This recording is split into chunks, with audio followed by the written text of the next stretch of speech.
찬송하겠습니다. 262장 262장입니다.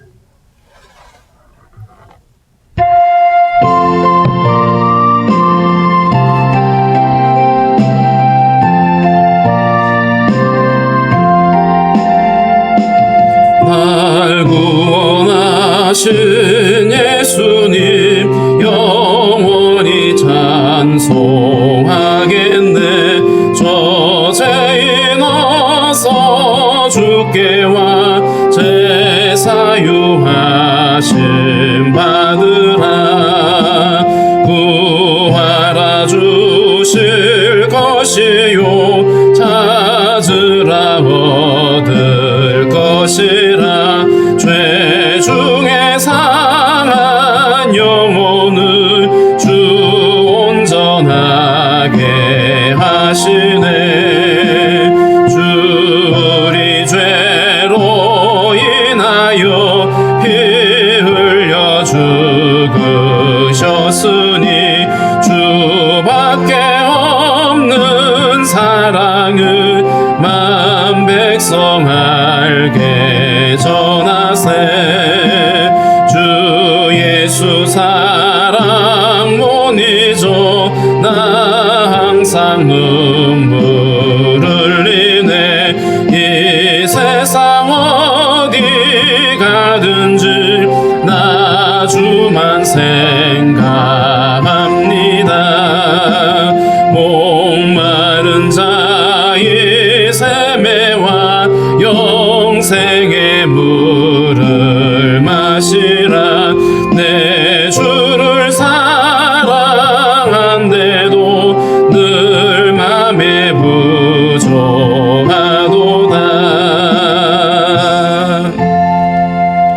기도하겠습니다. 하나님 아버지, 오늘도 우리에게 새날을 허락해 주시고 주님 앞에 나와서 찬양하며 기도하게 하신 하나님 감사합니다. 주님이 허락하신 하루를 우리가 낭비하지 않게 도우시고 주님의 뜻을 분별하며 순종의 걸음 걸어갈 수 있도록 우리에게 지혜와 믿음을 허락해 주시기를 원합니다. 하나님 아버지, 특별히 또 이렇게 교회가 느헤미야 기도회를 진행하고 있습니다. 하나님께서 참으로 모든 열방의 모든 백성들이 주님께로 돌아와 주님을 예배하기를 원하시는 하나님의 비전이 이루어질 수 있도록 도와주시고, 특별히 이 일에 하나님 교회가 헌신하며 또 아버지 사명 감당할 수 있도록 인도해 주시기를 원하고 기도합니다. 특별히 아버지 하나님, 오늘 아버지 세계 각처에 흩어져 있는 디아스포라들을 위해서 기도합니다. 하나님 아버지, 많은 세상에는 전쟁 난민이 존재하고 가난으로 인해서 많은 사람들이 자신의 고향을 떠나고 있는 가운데 있습니다. 나그네 인생 가운데서 무엇보다도 하나님을 발견할 수 있게 도와주시고 복음을 들을 수 있는 은혜를 허락하여 주시기를 원하고 기도합니다. 이를 위하여 수고하는 모든 아버지 사역자들에게 은혜를 더해 주시고 저들을 통하여 예수 그리스도의 복음이 온전히 전해질 수 있도록 인도하여 주옵소서. 오늘도 하나님 아버지, 우리의 모든 간구와 기도를 주께서 기뻐 받으시되 하나님 보시기에 선한 것으로 응답해 주시기를 원합니다. 성도들의 가정과 아버지 삶 가운데 도우시는 하나님의 은혜의 손길을 함께 해주시고 구하고 간구하는 모든 것들이 아름답게 이루어질 수 있게 도우시며 우리 안에 모든 근심과 염려들을 주님 앞에 내려놓을 수 있도록 주님 은혜를 다하여 주옵소서. 하나님 아버지, 오늘도 주신 말씀을 통하여 다시 한번 우리 자신을 돌아보며 하나님의 은혜를 깨닫는 시간 되게 도와주시고 이 험악한 세상을 아버지 우리가 온전히 믿음 안에 살아갈 수 있도록 주님께서 우리에게 지혜를 허락하여 주옵소서. 오늘도 하나님 아버지, 성도들의 가정과 자녀들과 또 나라에 부름받은 형제들 강건함으로 붙잡으시며 오늘도 주님 안에서 승리할 수 있도록 주여 도와주시옵소서. 감사하고 예수님의 이름으로 기도하옵나이다. 아멘. 544장 찬양합니다. 544장입니다.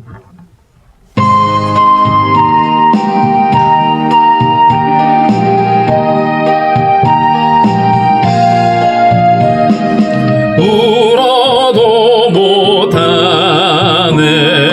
눈물 많이 흘려도 겁을 없게 못하고 죄를 씻지 못하니 울어도 못하네.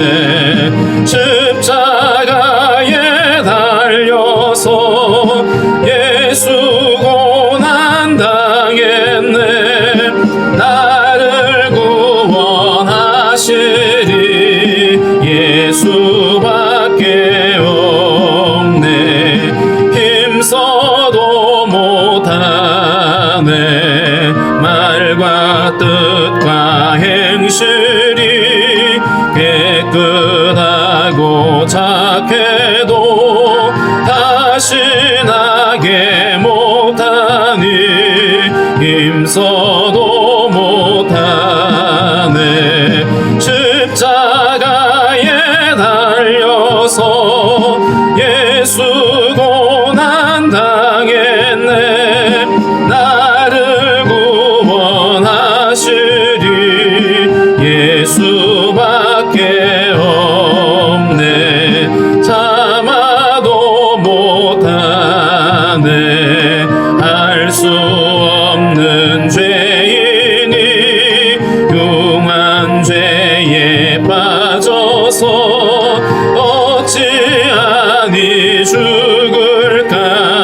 참아도 못하네.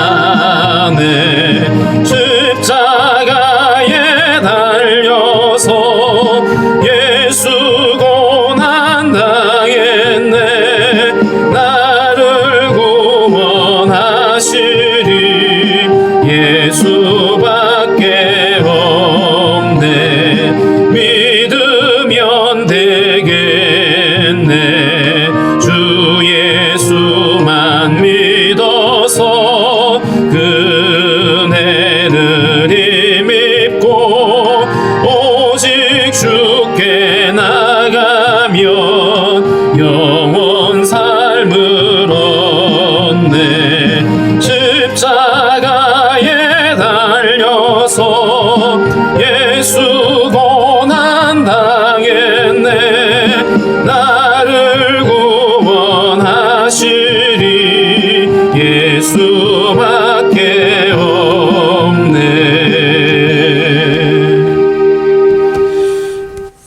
고린도전서 1장 18절부터 함께 읽겠습니다. 고린도전서 1장 18절. 십자가의 도가 멸망하는 자들에게는 미련한 것이요 구원을 받는 우리에게는 하나님의 능력이라. 기록된 바 내가 지혜 있는 자들의 지혜를 멸하고 총명한 자들의 총명을 폐하리라 하였으니 지혜 있는 자가 어디 있느냐? 선비가 어디 있느냐? 이 세대의 변론가가 어디 있느냐? 하나님께서 이 세상의 지혜를 미련하게 하신 것이 아니냐? 하나님의 지혜에 있어서는 이 세상이 자기 지혜로 하나님을 알지 못하므로 하나님께서 전도에 미련한 것으로 믿는 자들을 구원하시기를 기뻐하셨도다. 유대인은 표적을 구하고 헬라인은 지혜를 찾으나 우리는 십자가에 못 박힌 그리스도를 전하니 유대인에게는 꺼리끼는 것이요 이방인에게는 미련한 것이로되 오직 부르심을 받은 자들에게는 유대인이나 헬라인이나 그리스도는 하나님의 능력이요 하나님의 지혜니라. 하나님의 어리석음이 사람보다 지혜롭고 하나님의 약하심이 사람보다 강하니라. 형제들아 너희를 부르심을 보라. 육체를 따라 지혜로운 자가 많지 아니하며 능한 자가 많지 아니하며 문벌 좋은 자가 많지 아니하도다. 그러나 하나님께서 세상에 미련한 것들을 택하사 지혜 있는 자들을 부끄럽게 하려 하시고 세상에 약한 것들을 택하사 강한 것들을 부끄럽게 하려 하시며 하나님께서 세상에 천한 것들과 멸시받는 것들과 없는 것들을 택하사 있는 것들을 폐하려 하시나니 이는 아무 육체도 하나님 앞에서 자랑하지 못하게 하려 하심이라. 너희는 하나님으로부터 나서 그리스도 예수 안에 있고 예수는 하나님으로부터 나와서 우리에게 지혜와 의로움과 거룩함과 구원함이 되셨으니 기록된 바 자랑하는 자는 주 안에서 자랑하라 함과 같게 하려 함이라. 아멘. 고린도 교회 안에 분쟁이 있음을 우리가 앞서 보았습니다. 분쟁을 하는 이유는 자기들이 추종하는 지도자가 더 낫다라고 하는 이런 어떤 인간적인 판단이 있었기 때문입니다. 그래서 나는 바울, 나는 게바, 나는 아볼로 이런 식으로 자기가 추종하고 좋아하는 스타일의 어떤 지도자를 따르고 또 거기에 서 있는 것이 마치 자기의 자랑거리가 되고 뿐만 아니라 다른 사람에 대해서는 배척을 하고 있는 이런 모습들이죠. 그런 것들에 대해서 바울이 옳지 않음을 이야기하면서 뭐라고 얘기를 했냐 하면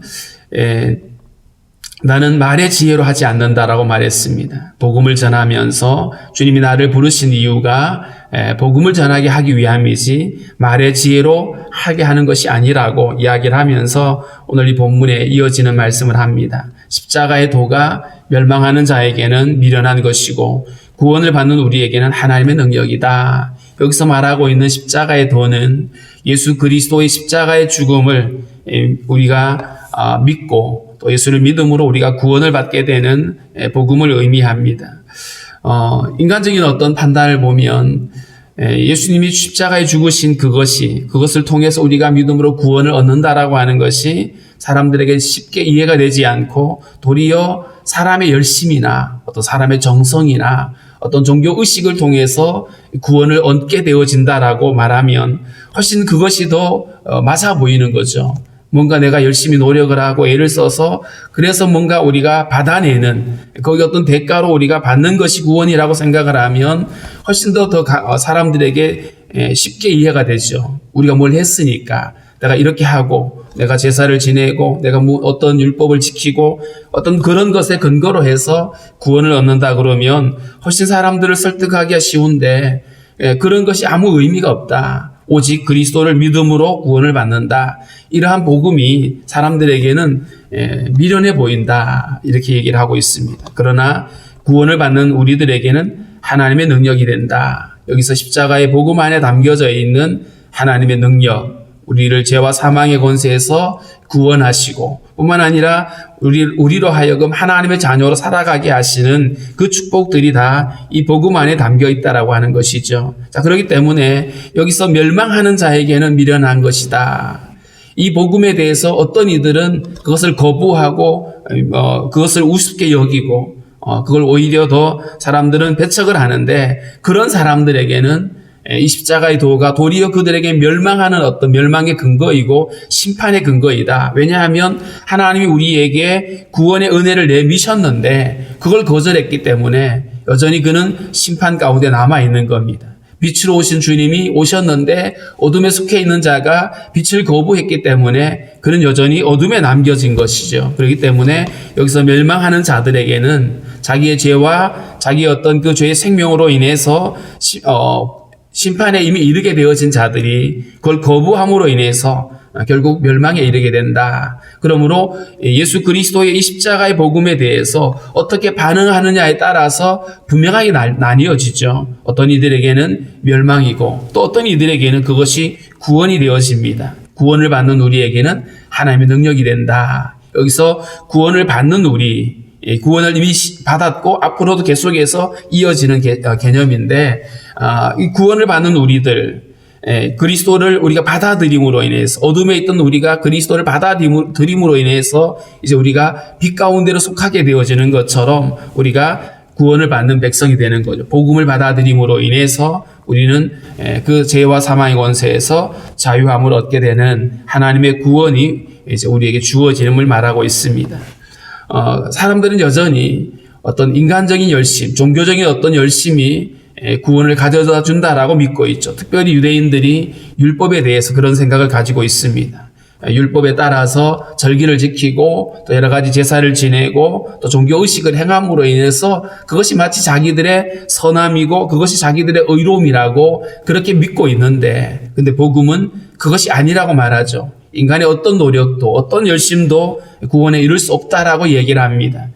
그것이 유대인들에게는 반발이 되어지죠. 자, 그런데 하나님께서 인간의 어떤 종교적 열심이나 어떤 그들의 어떤 정성을 가지고는 결코 구원에 이룰 수 없다라고 하는 사실에 대해서 어떤 얘기를 하셨냐면 이사야서 29장 13절과 14절에 그런 얘기를 합니다. 사람들의 그 열심, 마음으로는 입술로는 하나님을 섬기는 것 같은데 중심으로는 하나님을 섬길 수 없는 인간의 한계에 대해서 이야기를 하면서 내가 지혜 있는 자들의 지혜를 멸하고 총명한 자들의 총명을 폐하리라 이렇게 말씀을 하셨는데 여기서 지혜 있는 자들의 지혜는 뭐냐 하면 스스로 자기들이 지혜롭다고 여기고 그러면서 어떤 종교적인 어떤 지식을 가지고 마치 그게 자기의 의로움이라고 믿고 있는 사람들이고요. 뿐만 아니라 인간적인 수단과 방법으로 구원을 얻을 수 있다라고 여기고 있는 그들. 그런데 그것이 결코 그들에게 구원이 될 수 없음을 주님이 말씀을 하고 있는 겁니다. 그래서 인간의 지혜, 인간의 총명 이런 것들이 결코 하나님의 구원에 이를 수 없다라고 하는 것을 말하고 있죠. 하나님이 우리를 구원하심에 있어서 이처럼 인간의 방식인 인간의 지혜나 열심이나 이런 것들을 통하시 아니하고 십자가를 택하신 이유, 그것은 바로 오직 우리의 죄가 십자가에 못 박혀 죽음으로만이 우리 안에 구원이 가능해지기 때문에 그렇습니다.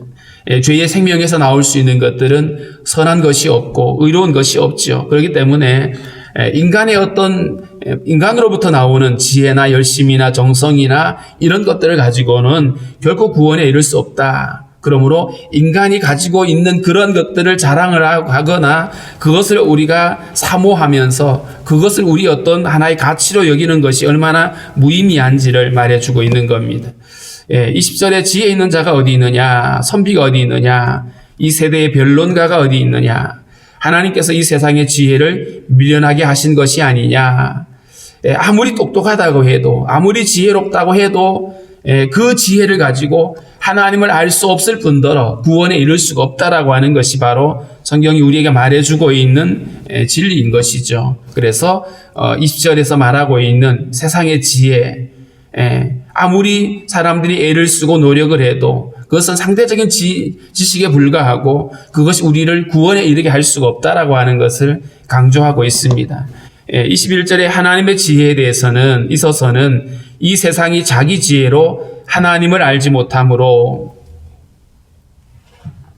사람들은 인간적인 지혜를 가지고 종교를 만들고 종교 의식을 행하고 또 이렇게 하면 그것으로 구원에 이를 수 없고 그뿐만 아니라 그것으로 하나님을 알 수도 없는데 하나님께서는 인간의 지혜가 아닌 당신의 지혜로 우리를 구원하셨는데 그 당신의 지혜가 뭐냐 하면 아들을 십자가에 내어주신 거죠. 아들을 세상에 보내시고 그 아들을 통해서 우리를 구원하시는데 그게 바로 21절에 있는 말씀입니다. 하나님의 지혜에 있어서는 이 세상이 자기 지혜로 하나님을 알지 못하므로 인간의 지혜는 한계가 있죠. 상대적이고요. 뿐만 아니라 그 지혜로는 하나님을 알 수가 없다. 왜냐하면 인간이 죄로 인해서 그 지각이 가려졌기 때문입니다. 아무리 노력을 해도 아무리 책을 많이 파헤쳐도 그것을 가지고 하나님을 알 수가 없다라고 하는 거죠. 그래서 하나님이 먼저 당신을 드러내 보이셨어요. 그게 바로 계시의 말씀이고 그것이 바로 예수 그리스도를 우리에게 보내신 그 사건인데 하나님께서 전도에 미련한 것으로 여기서 전도하는 행위가 미련하다는 게 아니고 그들이 믿지 않는 사람들, 복음을 거부하고 있는 사람들이 생각하는 것처럼 하나님이 이 인간의 어떤 지혜가 아니라 하나님의 지혜인 방식, 이 십자가이죠. 예수 그리스도 십자가에 내어주시고 그 십자가 예수를 믿는 자들에게 하나님이 구원을 이루게 하시는 이것. 그래서 전도에 미련한 것으로 믿는 자들을 구원하시기를 기뻐했다. 여기서 바울이 전하고 있는 이 십자가의 복음을 통해서 하나님이 믿는 자들을 구원하기를 기뻐하셨다. 하나님의 구원의 방식이 바로 그리스도의 십자가임을 말하고 있습니다. 하나님의 아들이 인간이 되어 오셨다. 인간의 지혜로는 이게 도무지 상상이 안 되는 일이고 이해가 안 되는 일들이죠. 하나님의 아들이 인간을 위해서 십자가를 지셨다라고 하는 것도 마찬가지일 겁니다. 사람들이 생각하기에 무슨 말도 안 되는 소리야 이렇게 얘기하겠죠. 그런데 하나님이 이 방법을 통해서 우리를 구원하기로 결정하신 것이죠.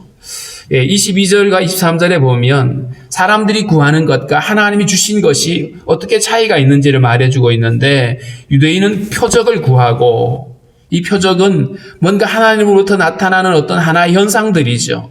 그래서 예수님 때에도 계속해서 예수님이 행하시는 그 수많은 표적들을 보면서도 그것이 하나님으로부터 온 것임을 분명히 드러내고 있음에도 불구하고 사람들은 더 어떤 강한 더 센 표적을 보기를 원했던 것이죠. 표적을 보이라고 예수님에게 계속 요구를 했을 때 예수님이 그때 하신 말씀이 너희가 표적을 구하지만 나는 보여줄 수 있는 표적이 요나의 표적밖에 없다. 다시 말하면 죽음과 부활이라고 하는 주제를 가지고 주님 당신이 보이실 것이 바로 그것이라고 말합니다.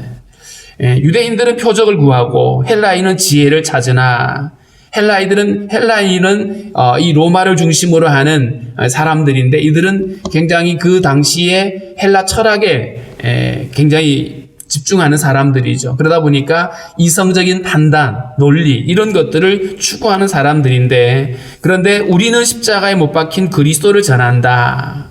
십자가에 못 박힌 예수 그리스도.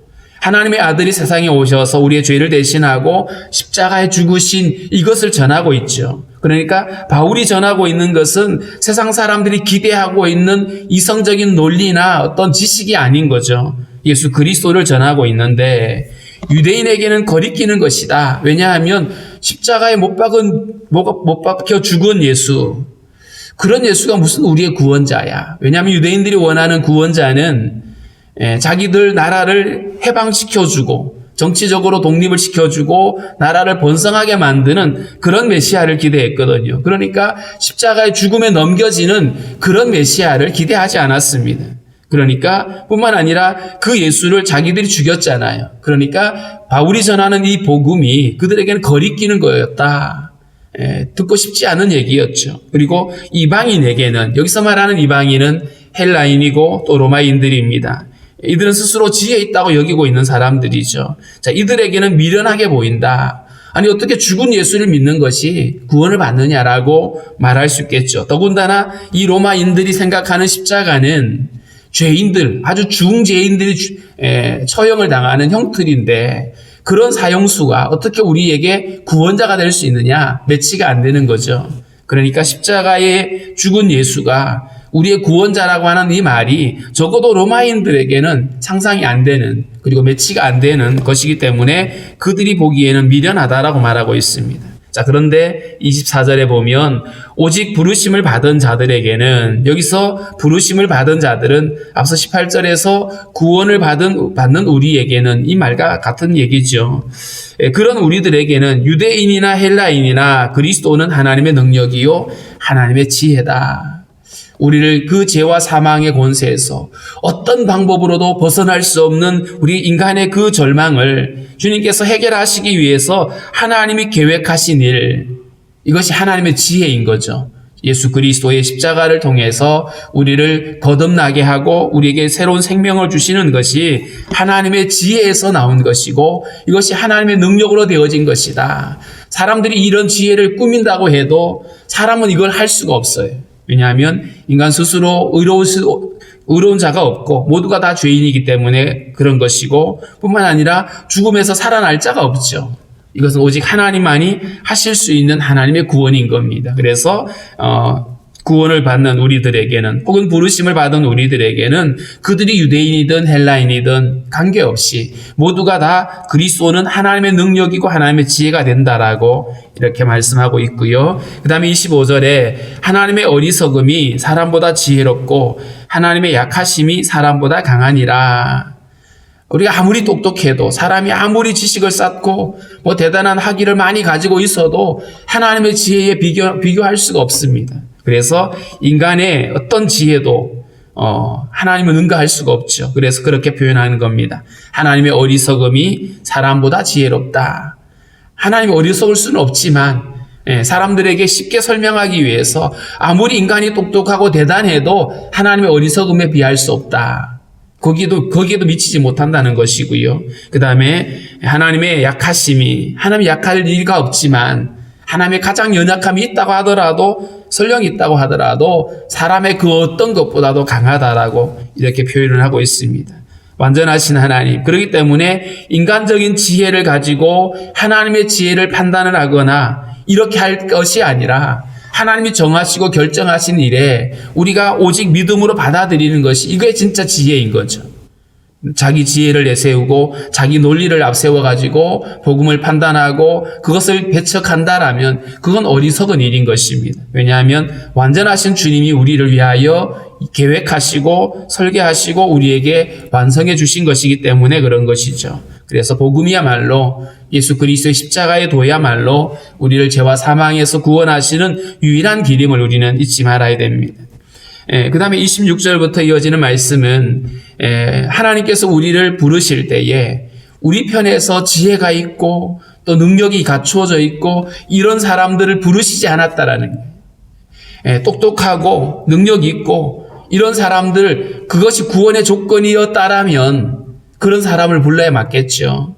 그런데 구원의 조건이 그런 것이 아니기 때문에 하나님의 부르심을 보면 거기에는 미련한 자도 있고 비천한 자들도 있고 연약한 자들도 있고, 물론 강한 자, 지혜롭다고 하는 사람들 주님이 거기는 배척해 놓으신 게 아니라 그 어떤 인간적인 조건도 하나님의 구원에 이르게 하는 그런 어떤 조건이 아니라는 것이죠. 자, 그렇기 때문에 형제들아 너희를 부르심을 보라. 육체를 따라 지혜로운 자가 많지 아니하며 능한 자가 많지 아니하며 문벌 좋은 자가 많지 않다. 여기서 말하고 있는 너희를 부르심을 봐라. 이 고린도 교회 성도들 너희들만 한번 살펴봐라. 예수 믿고 구원받은 백성 성도들을 바라보면 육체를 따라 이 인간적인 관점이죠. 세상적인 관점을 보면 지혜로운 자가 많지 않다. 지혜로운 자, 많이 배우고 논리적이고 말을 잘하는 사람들이죠. 이런 사람들이 많이 있느냐? 그렇지 않다는 것이고요. 그 다음에 능한 자, 이 능한 자는 권력을 가진 자입니다. 권력을 가진 자가 많지 않고 문벌 좋은 자가 많지 않다.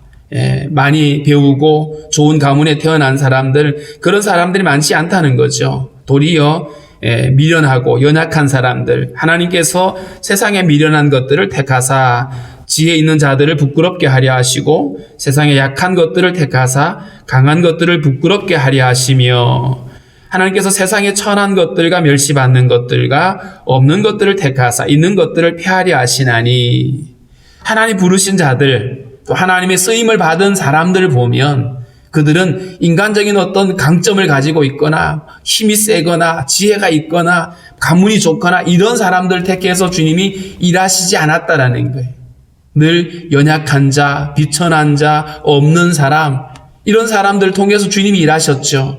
예를 들어보면 가장 강력했던 모세, 애굽의 공주의 아들로 그렇게 떵떵거리고 있을 때 주님이 그를 쓰신 게 아니고, 그가 노인이 되고 힘이 없고 스스로도 나는 아무것도 할 수 없다고 여기고 있던 80세 노인 모세를 택하셨고요. 기드온을 택해서 미디안을 물리칠 때도 마찬가지입니다. 스스로 그렇게 겁쟁이가 되어서 숨어 지내고 있던 기드온을 택하셔서 그를 통해서 일하시기도 했고요. 그러니까 그 승리가 있은 다음에 기드온은 자기를 자랑할 수가 없습니다. 왜냐하면 그 일이 하나님이 행하신 일임을 알기 때문이었죠. 그래서 하나님이 이처럼 교회 안에 비천한 자들, 연약한 사람들, 없는 사람들, 이런 사람들을 택해서 오히려 인간적인 것들을 가지고 자랑하는 사람들을 부끄럽게 만드셨다. 여기서 부끄럽게 했다고 하는 말이 일부러 그들에게 수치를 주기 위해서 주님이 그렇게 하셨다는 말이 아니고, 결국 우리들에게 나타날 수밖에 없는 결론이 뭐냐 하면 하나님의 구원은 결코 인간의 자격으로 된 것이 아니었다라는 거죠. 오직 은혜로 하나님 우리를 택하셨고 우리를 부르셔서 하나님 우리를 통해서 하나님이 일하시는, 자, 그래서 결코 우리에게서는 자랑할 것이 없다라고 29절이 말하고 있죠. 이는 아무 육체도 하나님 앞에서 자랑하지 못하게 하려 하심이라. 우리를 구원하시는 과정을 봐도 또 하나님 일하시는 그 과정을 봐도 하나님의 일하심은 인간의 어떤 자랑거리, 인간의 어떤 조건을 가지고 일하신 것이 아니고 철저하게 하나님의 지혜로, 하나님의 능력으로 그 일을 이루셨다라고 하는 사실입니다. 그래서 하나님의 부르심이 세속적인 관점에서 자격을 찾거나 어떤 그런 것이 아니라 미련하고 연약한 자들, 그런 사람들, 비천한 사람들, 이런 사람들을 구원하시고 또 그들을 통해서 하나님의 교회가 함께 세워져 가는 것을 보게 하시는 것입니다. 자, 뿐만 아니라 그러면 왜 하나님은 연약한 자들, 비천한 자들, 없는 사람, 미련한 사람들을 그렇게 좋아하시냐? 사실은 그것이 아니고 하나님이 우리를 거듭나게 하셨잖아요. 그래서 교회는 어떤 인간적인 어떤 연약함, 이것도 자랑할 게 아니죠.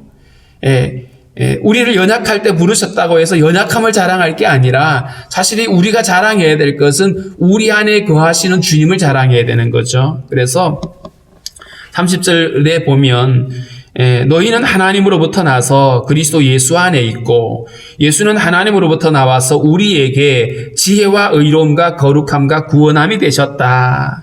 여기서 우리를 그리스도 안에 있게 하신 것이 하나님이시죠.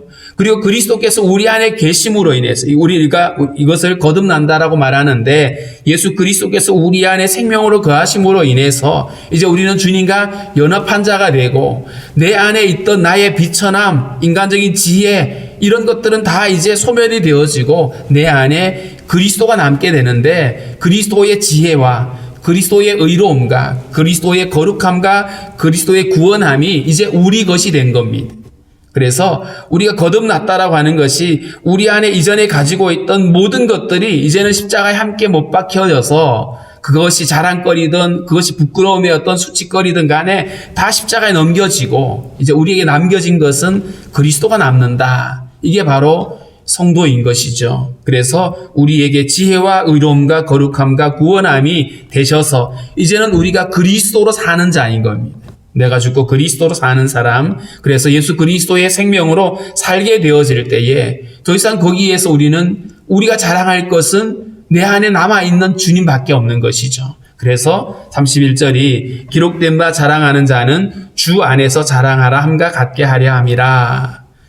만약에 우리 어떤 지혜가, 우리 어떤 과거의 경험이, 우리가 가지고 있던 어떤 대단한 어떤 지식이 구원의 근거였다라면 우리는 그걸 자랑하고 다니겠죠. 그리고 그걸 사람들에게 강요하겠죠. 그러나 그럴 수 없는 것이 그것이 우리에게는 어떤 구원의 조건도 될 수 없었기 때문에 우리가 오직 우리 안에 남아 계시는 예수 그리스도 그분을 전하는데 우리가 살아가는 우리의 삶은 그분의 거룩함에 참여하고 그분의 의로움에 참여하게 되고 그분의 지혜를 따르게 되는 결국 우리 안에 그리스도로 살아가는 삶의 방식을 우리에게 말씀해 주고 있습니다. 그래서 고린도 교회 안에 일어나는 분쟁들은 결국 주님을 주목하지 않고 여전히 사람을 주목하게 될 때에 나타나는 현상들이었던 것이죠. 그래서 오늘 우리가 이 말씀을 가지고 이렇게 기도하면 좋겠습니다. 내 안에 계시는 예수 그리스도를 주목하고 주님을 자랑할 수 있게 달라라고 인간적인 어떤 것도 자랑거리가 될 수 없음을 믿음으로 확증하고 날마다 주님 바라볼 수 있게 달라라고 기도하겠습니다.